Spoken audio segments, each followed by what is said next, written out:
ng bayan, maasahan anumang panahon.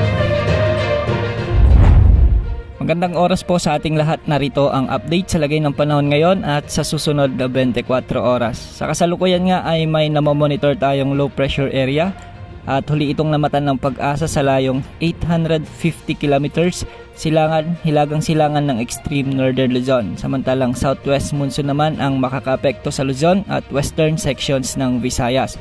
Localized thunderstorms naman ang magpapaulan sa ilang bahagi o sa natitirang bahagi ng ating bansa. Itong low pressure area na ito ay hindi naman inaalis ang posibilidad na lumakas bilang bagyo sa susunod na 24 hanggang 48 oras, ngunit wala naman itong inaasahang direktang epekto sa ating bansa, bagkus ay tutungo ito pahilaga-hilagang silangan patungo sa Japan. Dahil naman sa umiiral na southwest monsoon o habagat, asahan ang maulap na kalangitan na may mga kalat-kalat na pag-ulan, pagkidlat, pagkulog sa Ilocos Region, Benguet, Zambales at Bataan.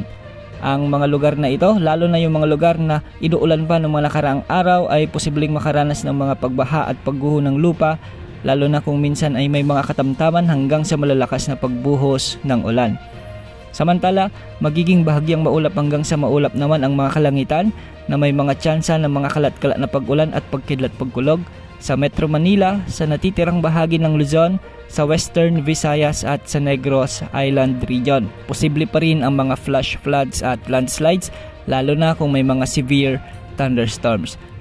At sa natitirang bahagi naman ng bansa, asahan ang maulap na kalangitan na may mga kalat-kalat na pagbuhos ng ulan at thunderstorms.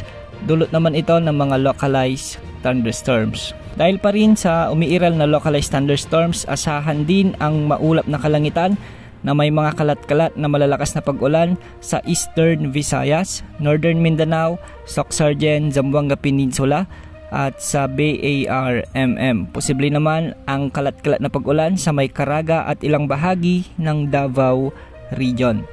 Sa ngayon, wala naman tayong namomonitor na anumang posibleng malakas na bagyo na posibleng pumasok sa ating bansa.